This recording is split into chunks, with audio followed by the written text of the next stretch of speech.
this year. But there's a lot of changes to the exterior, and basically at the end of the day, we all say the same thing.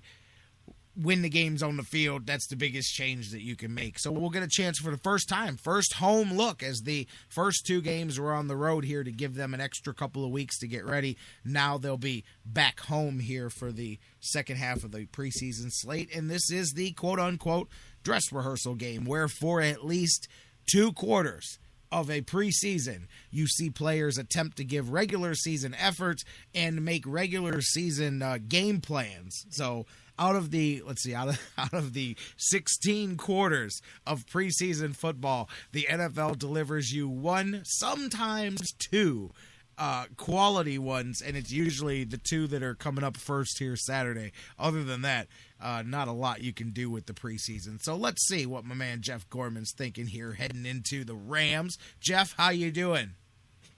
I'm doing great, J-Rock. It's going to be a huge day tomorrow in Cleveland. Hopefully the Gladiators can bring home the championship. It's funny how you guys were talking about the Cleveland Crunch. There's one time we were out at the zoo and we ran into the guy who owned the Cleveland Crunch, and he was more than happy to show off his 1994 MSL championship ring, as well as a baseball card, or I guess it would kind of be a soccer card that he had made up of himself.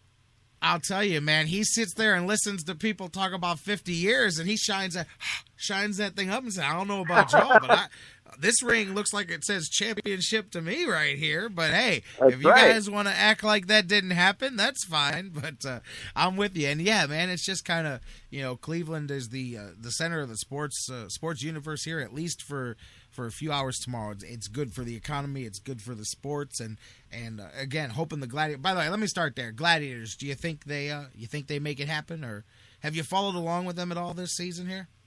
Not really, but I'm certainly willing to predict that they'll win. Well, Might as well, you're just guessing. You're just guessing at that point. You might as well flip a coin, Romeo. Throw it out there. Yeah, they'll win. Why not? Flip a coin, Romeo Cornell. Let me know which side comes up. Right. At that point, what is the point of picking? What's the point of picking, man? You're perfect for some sports talk radio here in Cleveland. You could not watch the games and then make picks on them, like some people. Oh, did I just take a shot at people? Sorry about that. Ouch. But not you. I was taking a shot at other people using I know, that's why I was as saying the example. But yeah, exactly, man. I do think so. But Arizona's tough, as Doug said. 4 years. I mentioned about Buffalo and how tough it doesn't matter what your sport is, to make the preeminent event of your sport, whatever it is, 4 years in a row is not an easy accomplishment. We saw the Heat do it. Matter of fact, I think it's only been done 2 or 3 times in NBA history. We've seen how tough it is for teams to do that. So you got to respect any team in whatever the league genre division is.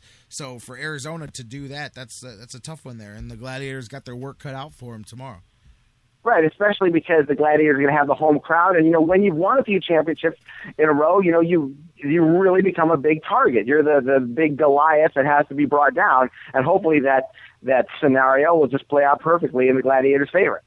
Absolutely. They got the coach of the year. They got the quarterback that's gone to, I think, Shane Austin threw for 7,300 touchdowns this season. So I'm looking for that to continue. I'm just saying, I'm looking for that to continue here, But, he's the quarterback for the Gladiators. Obviously, this is the first preseason game here that we're going into without these stupid quarterback questions, regardless of who your guy was. Like, that's my biggest thing. I said it earlier. I'll say it again.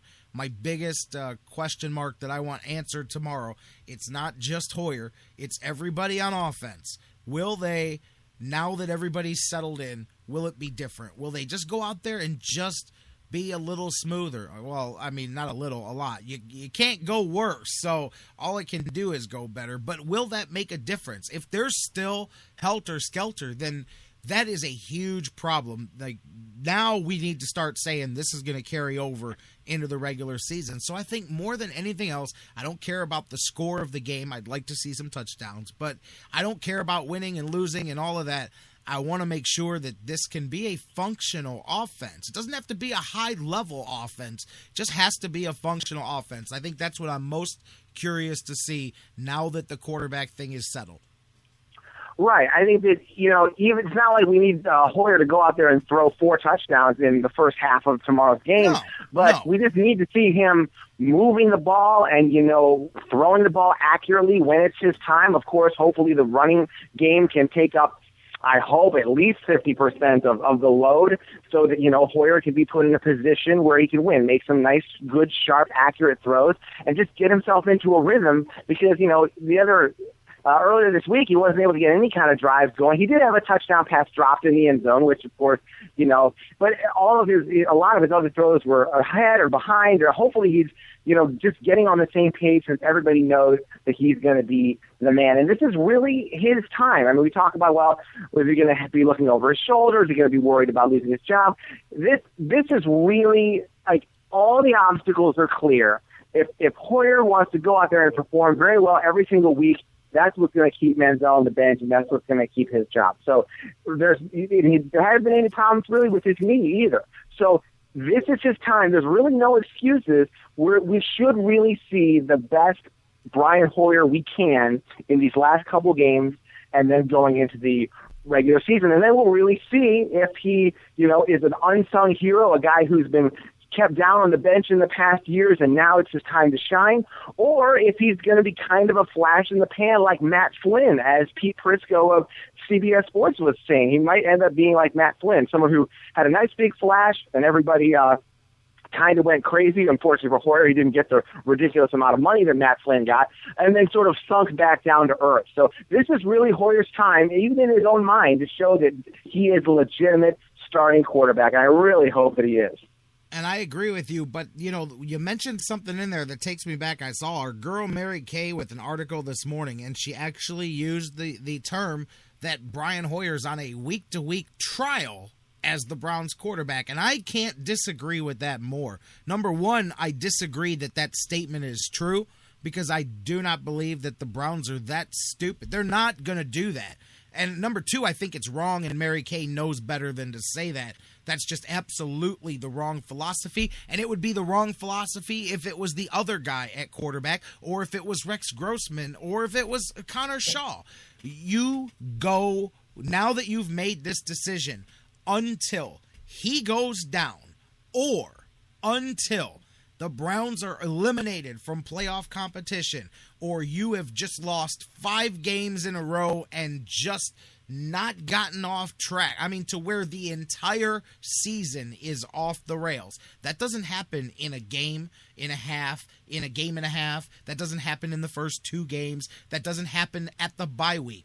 The only way you're not going to screw this season up, and I don't know that doesn't mean 6-10. I'm just saying the only way that you don't screw this season up is you have to stick that way. And I think that's the Browns' plan. It would have been the plan if it was Manziel, like I said, if it was any of the other quarterbacks.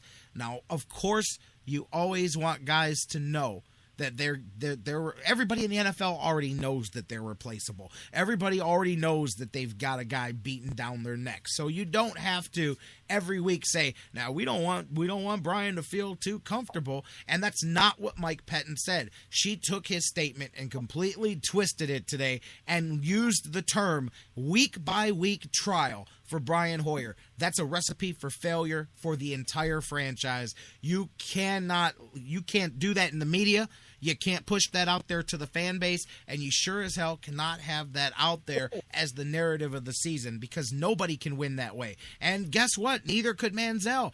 And hey, for everybody that loves him, if he at this point in week 2 was forced out there to play, you guys have no idea how quickly the call would come for Rex Grossman from the media, because they would instantly go, bring in somebody that can competently run this offense at this point. Connor Shaw will be getting opportunities. That's all I'm saying, is that is the most short-sighted, stupidest thing, but it's also untrue. I could read you Mike Pettin's exact statement, and what he said was, we never want guys to feel they own anything, but you have to give a little more slack to the quarterback position. That he specifically said, quarterback is a little different than any other position. That guy gets some leash and has to know that he's your guy, even though you also want him to know that there's competition for his job. Brian Hoyer cannot, and neither could Manziel, cannot quarterback this team constantly looking over his shoulder. And I hope internally that's not the case, and I hope that is the first thing that Mike Pettine told Brian Hoyer. He said, listen, I'm putting my chips in with you. Make me look good, but I can promise you this. I'm not going to pull you after one bad pass, after one bad series, or after one bad game. This is your job until the entire set of circumstances change. That's key. Don't you agree?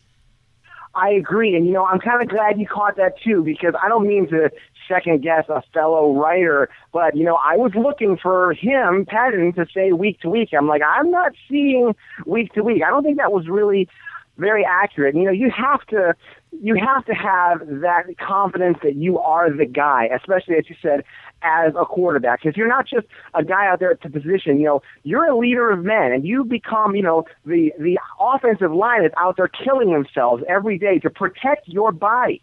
And everyone else is looking at you to be the guy who's going to call the right play, who's going to make the right throw, to lead the team down the field. And you have to, when you're a general going out on the battle, you have to not be looking over your shoulder that you're going to be replaced. So I wasn't really thrilled with that either. I would, right or wrong, I would really like to see Hoyer in his mind and in everybody's mind established as the guy that he's going to be the quarterback without really any inkling of Manziel coming out really anytime soon. And even Pettine said, there's a possibility that Manziel might not play all year. But then he also said, talking about someday you could have a 2-quarterback system, which I wasn't really thrilled about that either. So I think Pettine gave a few mixed messages as well, but I think the current message is that Hoyer is the guy, and it's really important that in these last two games that everybody gets on that page. And I'll tell you what, and this is me, and you can tell me I'm crazy, but when it plays out this way, then I'm going to tell you I told you so. I would say where he's at as a football player, and by he I mean John Manziel, where he's at right now as a football player, I would go so far as to say that if Brian Hoyer went, let's just say, knock on wood, God forbid, he goes down with injury in the first half against Pittsburgh, I would put Rex Grossman in there before I would put Manziel in there that quickly into the season. You know what I'm saying? Because if he wasn't ready for week 1, then how is he ready for week 1, quarter 2 is my point. And at that point, if he wasn't able to handle it yet, we're not talking about now if Hoyer gets hurt in week 3 or 4 when you've had a month or 2 more to get him ready. But if Hoyer was to go down in week 1, I would almost bet that if I was the coaching staff, I would lean towards bringing the veteran in before him because, again, if he was that close to ready, then he would have gotten more consideration for the starting job. But I could be wrong. And I hear you about Connor Shaw, but he's a rookie too. So if I was going to bypass Manziel, it wouldn't be for another rookie. It would be to have a veteran and say, well, maybe we'll get Johnny ready for week 2, but we're going to throw. But again, that depends if they even hold a third quarterback on the roster. But can you see some viability to that? Because it's just if he's not ready for week 1, how is he ready for week 1, 2 weeks or 2 quarters into the game? You know what I mean? Well, yeah, he's not, but obviously the coaching staff thinks that he's close enough because they had this whole quarterback competition where even going into Monday night's game, there was a thought in the coach's mind that, Manziel could possibly play well enough to earn the starting job. But that's not true. There was a thought in the media's mind. That was never true. Listen, I've talked to some people in Berea, and you can use the word competition, and you can say this, that, and the other thing, but I was point blank told that when they met together that the opportunity was out there for them to wait, and to a man, people were like, there's nothing for us to think about here. I'm telling you that you can take Brian Hoyer out of the quarterback competition. John Manziel by himself answered the questions, and now the Browns internally are questioning whether he'll be able to live up to what they hoped he would do. And here's the other point that everybody yelled at guys like me and LG and John McMullen when we talked about Manziel before the draft. He brought it up himself. He said, bro, you should have seen how bad I was when I started playing in college and how long it took me to figure things out. Same thing here. I mean, you're talking about a process. There's certain guys that has nothing to do with the physical gifts. There's certain guys that can jump right in and figure it out, and there's certain guys that take 2 years to figure it out. He's a guy that once he figures it out, he does well at it, but it takes him a while to get there, man. I mean, he was more of a project than his fans thought he was.